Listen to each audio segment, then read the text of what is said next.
Aklan River update sa pagkawala, mistulang pagkawala ni Joros Flores. Nalulunod nga ba si Joros o nagkakaroon nga ba ito ng foul play? Update at ito na nga. Katawan na nga ba ni Joros ayon sa investigasyon ng mga pulis?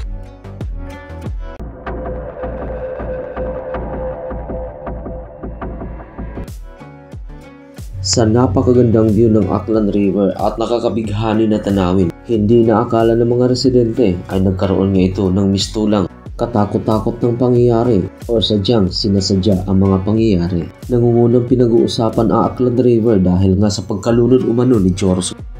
Or sabi naman ng iba, may foul play na nagaganap. Iba't ibang speculations, iba't ibang predictions ang sinasabi ng karamihan. Marami ding naniniwala na may nagbabantay umano sa Aklan River or tinatawag nilang sinasabing mga engkanto. Sari-saring predictions at speculations para lamang mabalik or makita si Joros Flores. Kumakalat na rin ang iba't ibang human healings, iba't ibang predictions na nagbigay kaguluhan ng pamilya ni Joros Flores at lalong-lalo na sa mga residente ng Aklan. At ilan sa mga sinasabi may foul play nga nagaganap kaya inimbestigahan ang mga barkada o kasamahan ni Joros sa pagkakataong iyon.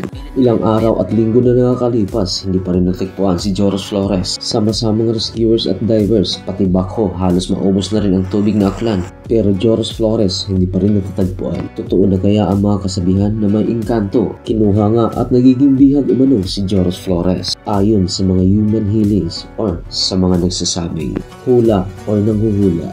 Ating matatandaan ilang taon na nakakalipas. Ayon sa kaso ni Jovelyn Galieno, halos karugtong at kaparihas. Umano ito'y kinain na malaking ahas ng Robinson ayon sa hula ng karamihan. At ilan naman sa nagsasabi, kinidnap nga ito, sumama sa may makapangyarihan na ayon naman sa investigation ng pulis na may ganap at pangyayari ngang foul play. Halos ganun din ang pangyayari ni Joros Flores, umano nalunod, tinulak o sinadya ang pangyayari. At ayon naman sa hula, kinuha ito ng mga engkanto. At sa pamilyang Flores naman, ginagawa ang lahat. Pero litong-lito na sa mga predictions, speculations sa tunay na pangyayari. Alinsunod sa mga pangyayarit nakikita, saan nga ba ang katawan ni Joros Flores na halos maubos naman ang Aklan River Dam na tubig nito? Dahil nga sa tulong-tulong din ng mga rescuers at mga divers sa pagsisid nito, sabi ng ilan na naghimbing ng katotohanan.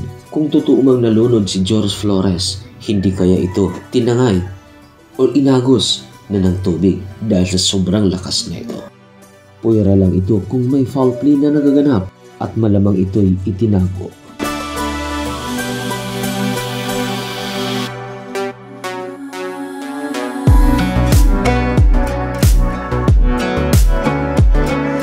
Thanks for tuning in. See you for more updates.